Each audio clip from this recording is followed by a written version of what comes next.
Ketua Komisi B DPRD DKI Jakarta, Nova Harifan Paloh, menyoroti kebijakan subsidi transportasi yang efisien dan tepat sasaran untuk menjaga layanan publik di Jakarta. Saat ini, terdapat 15 golongan masyarakat yang mendapatkan fasilitas gratis di layanan transportasi, seperti LRT, MRT, dan Transjakarta. Hal itu disampaikan Nova usai menghadiri rapat koordinasi transportasi terintegrasi dan terpadu yang digelar Pemprov DKI Jakarta di Balai Agung Balai Kota DKI Jakarta, Rabu 29 Oktober 2025. Nova menyebutkan total subsidi transportasi oleh Pemprov DKI Jakarta hampir mencapai 6 triliun. Porsi terbesar untuk layanan Transjakarta sekitar 4 triliun rupiah. Menurutnya, evaluasi juga dapat mencakup potensi penyesuaian tarif pada layanan Transjabodetabek sehingga pengelolaan subsidi lebih berkelanjutan. DPRD Pak untuk mendukung daripada rapat transportasi terintegrasi ini Pak. Ya, tadi kan disampaikan sama Pak Gubernur ya, terkait masih rendahnya pemakaian kendaraan transportasi umum yang kurang lebih sampai dengan sekarang ini sampai hanya 24%. Kan.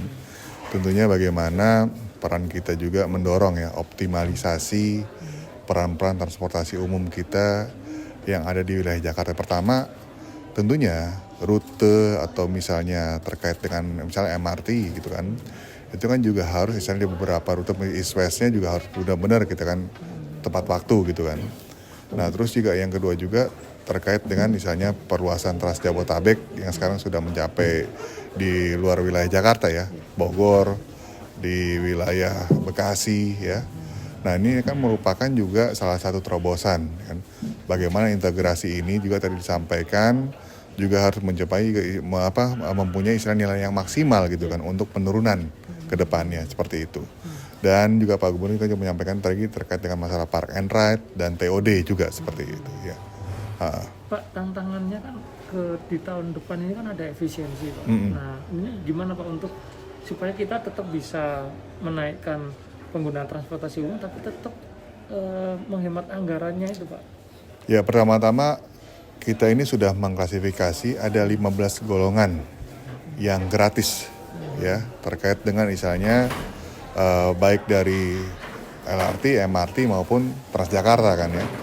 Nah tentunya kalau kita melihat subsidi yang sekarang ini kan Transjakarta ya hampir dengan 4 triliunan ya. Nah kurang lebih secara totally semuanya hampir dengan 6 triliunan subsidi kita. Nah ini memang harus ada kajian khusus nih ya, dengan berbagai macam langkah. Artinya kita sudah mensupport subsidi ini dengan 15 golongan ya.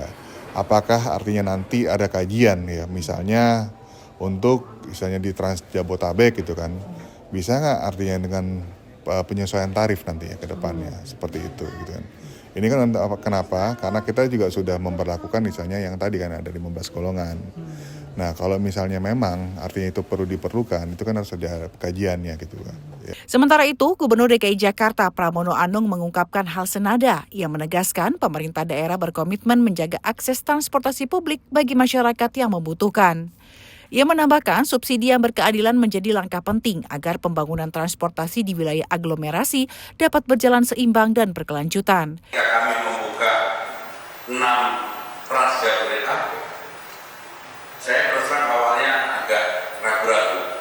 Kira-kira bagus enggak? Ternyata hasilnya luar biasa. Yang paling luar biasa itu Bogor Blok M. Rata-rata sekarang hampir 8 ribuan. 6 sampai 8 ribu. Yang kedua adalah PIK 2 ke Blok M. Dan juga dari Bekasi ke Jakarta. Secara keseluruhan semuanya memenuhi harapan. Hanya memang persoalannya adalah sekarang orang meminta untuk perluasan dari sini. Dan kami sedang mempersiapkan, tentunya harus ada perhitungan yang matang. Walaupun dana bagi hasil Jakarta baru 2,15 triliun, tapi saya meminta kepada seluruh OPD tidak boleh ada statement pesimistis. Tetap kita akan bangun dengan kemampuan kita. Yang berikutnya yang akan kita tetap pemerintah Jakarta akan memberikan gratis bagi 15 golongan untuk MRT, LRT, dan Transjakarta. Humas Sekretariat DPRD DKI melaporkan.